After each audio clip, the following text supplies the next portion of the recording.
Des Saoudiennes aux Jeux Olympiques de Londres.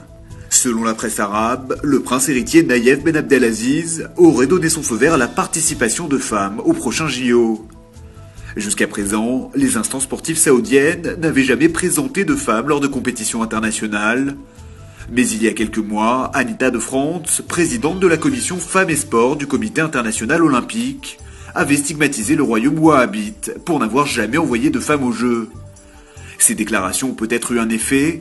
D'après le CIO, c'est Dilam Miles, une cavalière de 18 ans, qui pourrait être la première participante saoudienne à des Jeux Olympiques.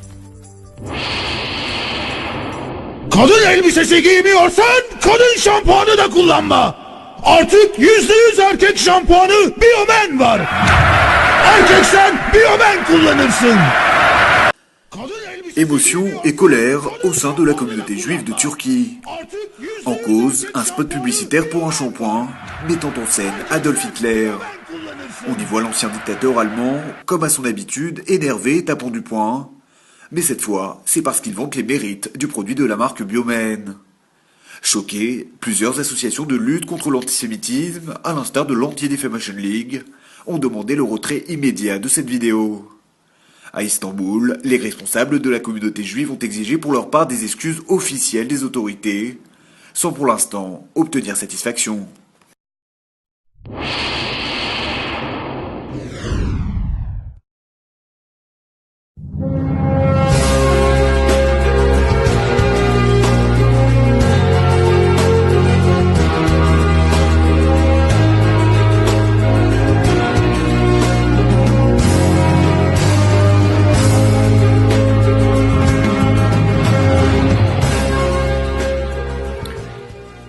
200 mètres de hauteur, 50 étages et plus de 125 000 mètres carrés d'espace.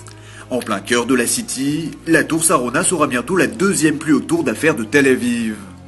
Un gratte-ciel qui verra le jour en 2016. La première pierre de l'édifice a été posée lundi matin par David Azrieli, dont le groupe a pris en charge la construction du projet.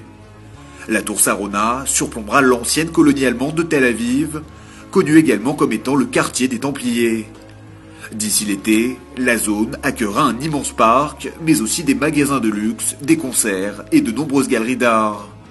Un atout de plus, pas uniquement pour les hommes d'affaires.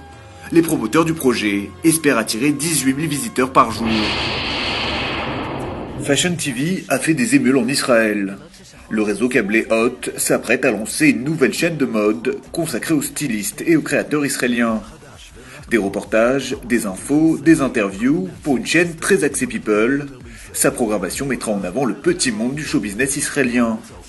De quoi ravir les amateurs de glamour et tous ceux qui se lassent de suivre l'actualité du Proche-Orient.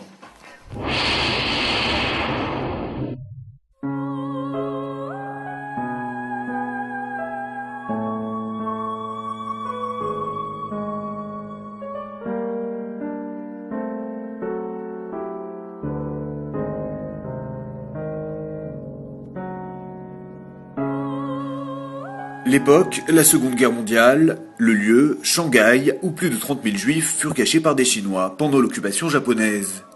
Une saga désormais mise en scène dans une pièce de théâtre qui vise à relater un épisode assez peu connu de l'histoire de la Seconde Guerre mondiale et qui n'est pas sans rappeler la liste de Schindler. Dans les années 40, avant de vivre reclus dans un ghetto, des réfugiés juifs allemands avaient établi une petite communauté à Shanghai avec des théâtres et des écoles. Mais très rapidement, leurs conditions de vie empireront avec l'occupation de l'armée japonaise. Après la Chine ce mois-ci, cette pièce se déroulera prochainement à New York.